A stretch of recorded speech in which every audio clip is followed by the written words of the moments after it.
बिस्मिल्लाहिर्रहमानिर्रहीम, अस्सलाम वालेकुम। आज हम बनाने जा रहे हैं दाल के पकोड़े। ये बिहारियों के यहाँ बहुत ख़ास तौर से बनाए जाते हैं और स्पेशली रमज़ान में तो हम लोग इसको बहुत शौक़ से खाते हैं। आम दिनों में भी जब भी हमारा दिल करता है पकोड़े खाने का तो हम नॉर्मली कोशिश यही करते हैं कि दाल के पकोड़े बनाएं। बेसन के पकोड़े हमारे यहाँ सिर्फ सब्जियों के साथ बनाए जाते हैं। तो बहुत आसान रेसिपी है और बहुत मज़ेदार ये पकोड़े होते हैं। इसको आप ज़रूर ट्राई कीजिए, इससे आपकी तबीयत भी भारी नहीं होती और आपको बहुत अच्छा फ्लेवर भी लगेगा। तो आज की मेरी रेसिपी है, इसको आखिर तक ज़रूर देखिएगा। तो चलें अपनी रेसिपी शुरू करते हैं। अगर आप सुहेल्स किचन्स की वीडियो को देखना चाहते हैं तो हमारे चैनल को सब्सक्राइब कीजिए और साथ में जो बेल आइकन है इसको ज़रूर क्लिक कीजिए ताकि जो भी रेसिपीज़ हम इस पे शेयर करें आपको वो फौरी तौर पे मौसूल हो जाए। तो इसके लिए आपको ये 3 तरह की दालें लेनी है, चने की दाल, मूंग की दाल और मसूर की दाल। इसका हिसाब ये होता है कि अगर आपने 1 कप चने की दाल ली है तो आधा कप मूंग और आधा कप मसूर, ये इसका हिसाब होता है। तो ये आप लेके, हमने तो ज़ाहिर है ये 1 कप का बनाया है, तो आप बना के जैसे इसको 2-3 दिन के लिए फ्रिज में भी रख सकते हैं। पूरी चीज़ें ना मिक्स करें, इतना कर लें कि बस ये आपके 2 दिन का हो जाए और बाकी जो दाल है उसको ऐसे ही आप फ्रिज में रख दें और बाद में इसमें चीज़ें मिक्स करें। तो ये हमने ली है तीनों मिक्स दाल, चना, मसूर और मूंग। इसमें जाएगा 7 से 8 लहसुन के जवे हम डालेंगे। जब हम इसको पीसेंगे, इसको हमें ग्राइंडर में पीसना है बहुत थोड़ा सा पानी डाल के। और ये साबित लाल मिर्च है, ये हम इसमें डालेंगे। ये दोनों और ये दाल, ये एक साथ हम पहले पीसेंगे। बाकी जो चीज़ें वो बाद में इसमें ऐड होंगी। बाकी जो चीज़ें हम इसमें डालेंगे वो है ये प्याज कटी हुई। प्याज आपकी मर्ज़ी है, आप जितनी ज़्यादा प्याज डालें उतना आपके लिए अच्छा है और आपको अगर जितना पसंद है, जैसे हम लोग को ज़्यादा पसंद है तो हम लोग इसमें ज़्यादा डालेंगे। नमक इसमें हस्बे ज़ायक़ा होगा। ज़ीरा जो है वो मैंने 1 टीस्पून लिया है। काली मिर्च भी 1 टीस्पून ली है। धनिया भी मैंने तकरीबन हैंडफुल अच्छा सारा लिया है और 1 हरी मिर्चें हैं जो बारीक बारीक काटी हैं हमने। तो ये टोटल इसके इंग्रेडिएंट्स हैं। ये बहुत डिफरेंट, बहुत मज़े के, क्रिस्पी और ये आपकी देखा जाए तो आपकी हेल्थ के लिए भी बड़े अच्छे होते हैं क्योंकि ज़ाहिर ये सारी दालें हैं और रमज़ान में वैसे भी ये चीज़ें कम हो जाती हैं तो वो अच्छी रहती हैं, आपके मतलब आपके न्यूट्रिशन को पूरा करती हैं। तो चलें अब हम अपना ये वाला प्रोसेस शुरू करते हैं। अच्छा, मैंने जैसा कि आपको बताया कि ये दाल हम लोग जो है वो पीस के और ख़ाली मतलब इसमें सिर्फ लहसुन और लाल मिर्च, ये 3 चीज़ मिला के हम दाल को पीसते हैं और फिर इसको आप फ्रिज में रख सकते हैं तो ये काली नहीं होती है। अगर आप इसमें सारी चीज़ें मिक्स कर देंगे, जैसे प्याज है, हरा धनिया है, हरी मिर्चें हैं, तो फिर वो क्या करेगा कि वो आपके पकौड़ों को काला कर देगा। तो आपको इस चीज़ का ख्याल रखना है। तो आप इसको करके और फ्रिज में रख लीजिए 2 दिन, 3 दिन, 4 दिन वो आप इस्तेमाल कर सकते हैं। तो चलें मैं इसके अंदर पहले ये चीज़ें डालता हूँ और फिर मैं आपको दिखाता हूँ। अब मैंने देखिए दालें इसके अंदर डाल दी हैं। दाल मैंने आपको बता दिया है, मूंग, मसूर और चना। थोड़ा सा मैंने इसमें पानी डाला है और ये वाली जो साबित लाल मिर्च वो और लहसुन के जवे ये डाल के, आप पिसा हुआ लहसुन भी इस्तेमाल कर सकते हैं लेकिन इस लहसुन से आपको खुशबू बहुत अच्छी आएगी। अब हम क्या करेंगे, इसको थोड़ा थोड़ा पीसेंगे और फिर इसमें जितनी ज़रूरत होगी उतना पानी मिलाएंगे। बहुत ज़्यादा पानी ना मिलाएं, इसको थोड़ा गाढ़ा रखें। तो मैं ये पीसता हूँ फिर आपको दिखाता हूँ। तो ये देखें, ये जो है इस तरह से बिल्कुल पीस दिया हमने इसको। ये बहुत अच्छा इसका मतलब वो बना है। अगर आप इसका टेक्सचर देखें, ये देखें, ये इसका टेक्सचर है और इसमें से लहसुन की बड़ी अच्छी खुशबू आ रही है। तो मैंने जैसा कि आपको बताया कि आप लहसुन इसमें फ्रेश भी डाल सकते हैं। फ्रेश डालें तो ज़्यादा बेस्ट है, नहीं तो आपके साथ आप इस्तेमाल कर सकते हैं। अच्छा, ये हमने जो बनाया ये हमने 2 दिन का बनाया है तो हम मसाला पूरा इसमें नहीं मिलाएंगे। इसको हम अब इसी कंडीशन में जो हमने पीसी है, ये देखें हमारे पास ये हम डिस्पोजेबल इस तरह के बर्तन रखते हैं तो इसमें हम इसको कल के लिए निकाल के रख लेंगे। इसमें हम कुछ भी नहीं मिलाएंगे। तो ये चीज़ें जो हैं वो फिर आपको इजी करेंगी कि कल आपको बहुत सारी चीज़ें नहीं करनी पड़ेंगी।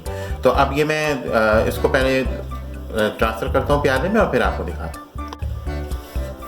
अब ये दाल हमने अलग कर ली है, जो हमें आज जितनी चाहिए उस हिसाब से हमने उसकी क्वांटिटी अलग कर ली है। इसको आपको ना फेंटने की ज़रूरत है ना बहुत ज़्यादा इसमें आपको वर्किंग करनी है। तो सबसे पहले हमने इसमें डाली ये प्याज।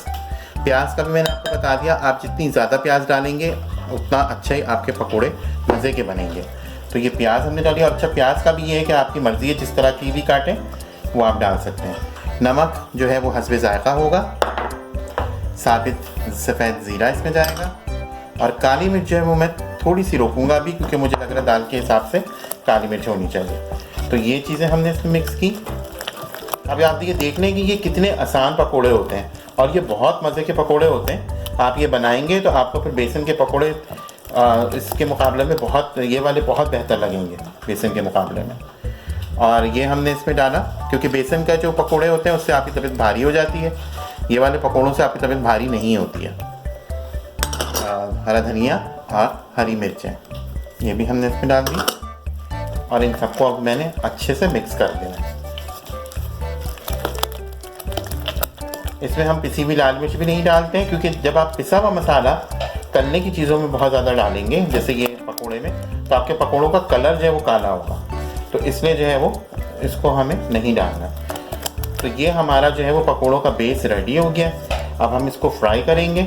इसको भी आप थोड़ी देर इस तरह से बस मिक्स करके और 10 मिनट के लिए छोड़ दीजिए, ताकि सब चीज़ों की खुशबू आपस में रच बस जाए। और फिर हम 10 मिनट के बाद इनको फ्राई करना शुरू करेंगे और फिर आपको दिखाएंगे।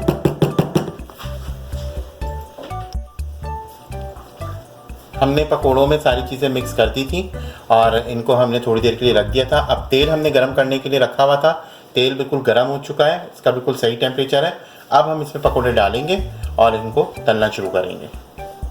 ये बिहारियों के बहुत ख़ास पकोड़े होते हैं, तो और ये रमज़ान में तो बहुत लाजमी हम लोग क्या बनते हैं। हम वैसे भी खैर कभी अगर दिल करता है पकोड़े खाने का तो हम लोग यही वाले बनाते हैं। अच्छा, इसमें भी आपने ये करना है कि पकोड़े डाल के थोड़ा सा वेट करना है आपने 2 मिनट कम से कम, ताकि जो ये पहले ये सारे नीचे चले जाएंगे, उसके बाद देखिए ये आहिस्ता आहिस्ता ऊपर आना शुरू होगा। तो आप चम्मच फ़ौरन नहीं लगाएंगे। अब ये ऊपर आ गए तो अब मैं इनमें चम्मच लगाऊंगा, क्योंकि अगर आपने शुरू में लगा दिया तो ये फट के बिखर जाते हैं, टूट जाते हैं ये ना, क्योंकि ये दाल के पकोड़े हैं। तो इनको जो है हमें इतना मतलब ये फ्राई होना चाहिए। और दूसरे इसके आपको टेम्परेचर का बहुत ख्याल रखना है। अगर तेल ठंडा होगा तो फिर आपके पकोड़े जो हैं वो सारे तेल पी जाएंगे, और अगर आपका टेम्परेचर बहुत ज़्यादा गर्म होगा तो फिर ये फ़ौरन झुलसना शुरू हो जाएगा और अंदर से कच्चा रह जाएगा। तो आपको इस चीज़ का भी ख्याल रखना है कि आपकी जो, जैसे हमने शुरू में फुल रखी हुई थी, फिर जब हमने पकोड़े डालने शुरू, जब तेल गर्म हो गए हमने पकोड़े डालने शुरू किए तो हमने इसको मीडियम कर दिया। और अब जो है हम लोग ने इसको दोबारा से मीडियम टू हाई कर दिया, ताकि जो है वो पकोड़े अच्छे से बन जाए। शुरू में आप आँच थोड़ी कम रखिए, मीडियम पे रखिए, ताकि वो अंदर से सारे पक जाएँ, कच्चापन ना हो दाने का। तो ये इस तरह से अब मैं थोड़ी इसको तलता रहूँगा, क्योंकि ये थोड़ा सा टाइम लेते हैं पकोड़े जो हैं, और फिर मैं आपको दिखाता जाऊँगा। तो ये बस अब हम थोड़ा सा इसको तलते रहेंगे और आपको दिखाते जाएँ। बस अब इस स्टेज पे हम इसको निकाल लेंगे। ये देख लीजिए गोल्डन होना शुरू हो गए।